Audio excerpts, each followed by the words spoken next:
Passage au VTT, comment ça se fait? Ça se fait que un peu les copains qui donc dans l'équipe de France de BMX, Cédric, Gracia, Florent, Poussin. On était en équipe de France ensemble. Et là, ils me disent, eux, ils avaient déjà essayé le VTT descente par l'intermédiaire de leur sponsor, qui était Sun.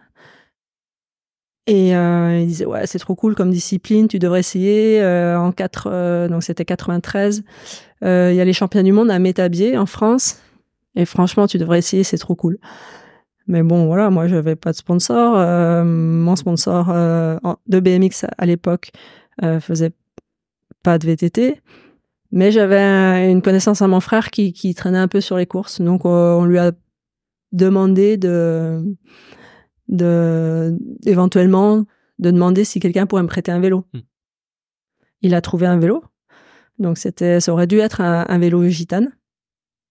Sauf que le team manager de l'époque, quand il a fallu que je récupère le vélo, il fallait se dépêcher parce que tout ça, c'est dans un laps de temps assez court.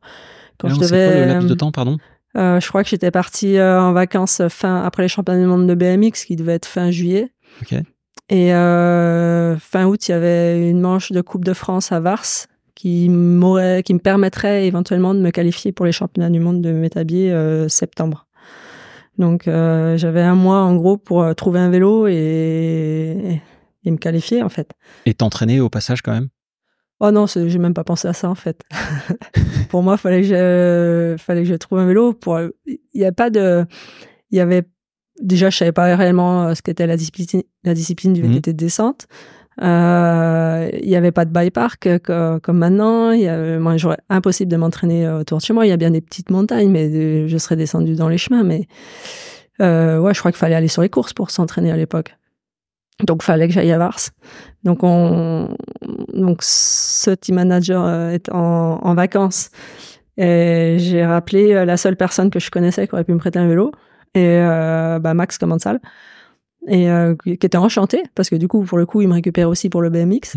Parce qu'il te connaissait, enfin, vous connaissiez déjà un petit peu? Forcément un peu, puisque il suivait tous les champions à peu près de mon âge en BMX, ils étaient tous dans son équipe, en fait. Donc, moi, j'avais des concurrentes qui étaient dans son équipe, mais pas vraiment dans mon âge, en fait, juste les années juste au-dessus. Donc, ouais, je pense que ça collait. Et puis, ouais, c'est Max, quoi, toi, il a le nez.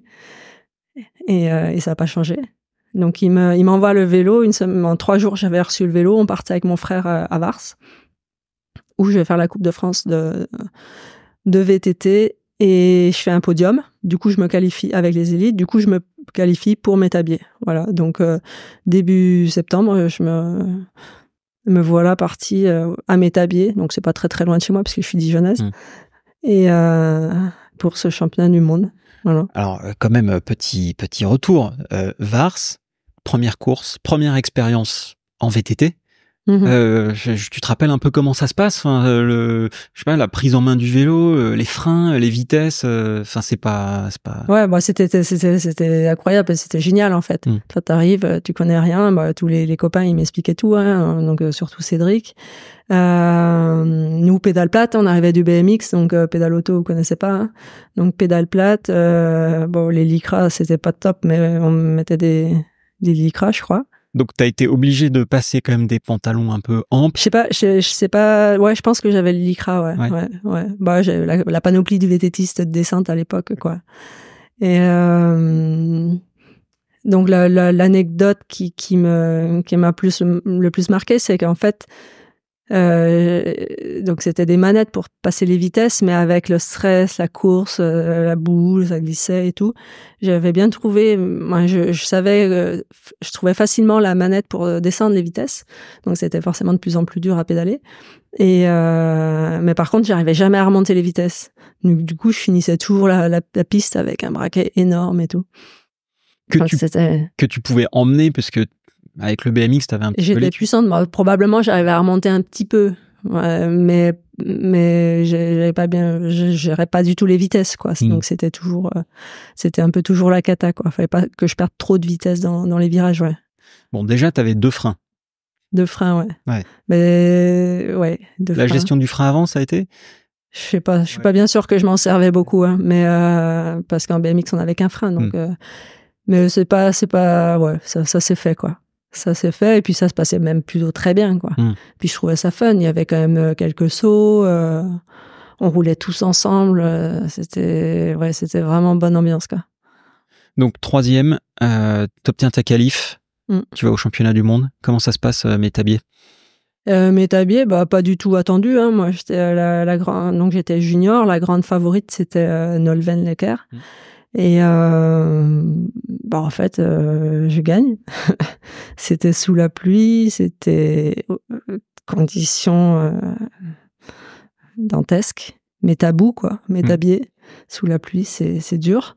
Et mais voilà, nous avec nos pédales plates et puis avec l'expérience de tous les garçons autour de moi, ça l'a fait quoi.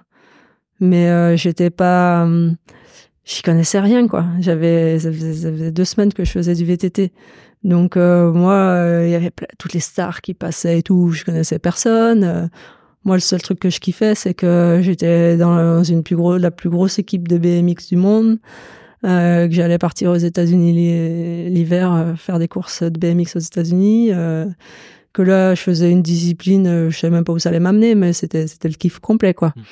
À 16 ans, en plus, il y avait, je crois, à l'époque, déjà des bonnes primes. BMX, pas d'argent. Donc, du coup, c'était tout bénef. C'était la belle vie, quoi. Donc là, tu gagnes Métabier 93. Qu'est-ce qui se passe ensuite? Tu dois faire un choix entre le BMX et le VTT? Pas encore. On avait dit que je continuais le BMX et puis que je ferais le VTT comme le faisait Florent Poussin ou Cédric Gracia, donc plutôt sur les courses Coupe du Monde et Coupe de France en Europe. Moi, Coupe de France forcément en France, mais plutôt sur les manches européennes. Et à côté, je ferais ma saison de BMX. Et puis, moi, je suis partie aux États-Unis faire les Grands en fin de saison. On a fait plein de stages l'hiver, des stages physiques, parce qu'avant aussi la descente, c'était quand même des pistes plus longues et plus de pédalage, un peu moins technique. En tout cas, sur les années de 93, 94, 95, c'était plutôt très physique. Et donc voilà, j'ai commencé un entraînement spécifique, du coup à faire quand même moins d'entraînement BMX. Et puis arrive Cap d'Isle, début de saison, ouverture de la Coupe du Monde, 94. En plus, on avait un vélo flambant, donc le Radical, tout premier Radical Plus. Et là, je gagne. Donc, pas de catégorie junior. Hein. J'avais 16 ans et je roulais avec les moins 17 ans et je roulais avec les élites. Et je gagne. Donc, du coup, tout a changé là, réellement pour moi. C'est-à-dire que Max m'a dit direct, si tu vas aller faire les Coupes du Monde, toutes les Coupes du Monde avec François Gachet, c'est bon, on t'y envoie. Donc, en fait, j'ai pas trop réfléchi, quoi. C'était nouveau, c'était fun. Moi, ça s'est fait un peu naturellement. J'ai dû refaire quelques courses de BMX derrière, mais très peu. Très peu. Et naturellement, j'ai arrêté et réellement arrêté, quoi. Jamais remonté sur un vélo de BMX pendant plus de 13 ans après, quoi. Est-ce que c'était, entre guillemets, facile à l'époque? Parce que il y avait pas non plus beaucoup de monde ou un truc comme ça, ou est-ce que tu t'avais vraiment l'impression de te battre? Ah non, mais au début, c'était... Alors oui, Métabier, je me battais... J'avais pas de pression ni rien, je roulais, j'essayais, mais je faisais que progresser. En fait, chaque descente, je progressais. Donc c'était super. Et puis je me projetais même pas là dans ces années-là à gagner les courses. Moi, je faisais le mieux que je pouvais et puis on voyait le résultat. Alors Cap d'Isle, c'était assez technique, donc là j'ai gagné. Mais derrière, il y a eu d'autres courses beaucoup plus physiques. Mais là, je me faisais mettre la pilule, quoi. Je regardais la taille des cuisses de Elke Brutzert ou Kim Saunier et je prenais peur, quoi. Elles arrivaient de la route, ça devait être des sprinteuses, un truc comme ça. Et moi, j'étais jeune, moi, je venais du BMX, donc j'avais du jus, mais il fallait tenir 5 minutes, et puis, ou 8 minutes, et puis des fois, avec des bons plats ou des bonnes montées, j'étais en plein apprentissage. À part au championnat du monde, où là, après, je me retrouvais avec les juniors, et là, j'avais vraiment, vraiment envie de gagner. Après, je pense vraiment, pendant plusieurs années, ça a été l'apprentissage qui était important, et de faire du mieux que je pouvais, et je pense pas... Je devais être déçue, parce que je suis quand même une gagnante dans l'âme, mais si je faisais vraiment une contre-perf, mais si je gagnais pas, je voyais bien que j'arrivais pas à rivaliser, quoi. Y avait d'autres pilotes qui venaient du BMX comme toi, ou c'était plutôt route Eh ben, on a été toute une vague pour le coup, hein, mais presque tous, on venait de chez Sun, en fait. Donc il y a eu Florent Poussin, Jean-Christophe Tricard, même Christophe Lévesque s'y a essayé, Carmine Falco. Là, c'est vraiment, pour moi, c'est vraiment le team Sun. Il y en a eu sûrement d'autres, mais moi, c'est eux que je retiens, quoi. Ouais. Et chez les filles, il y en avait d'autres? Non. Non, t'étais... Plus tard. Plus tard, ouais. Plus tard, une fille comme Sabrina Jeunier ou Céline Gros.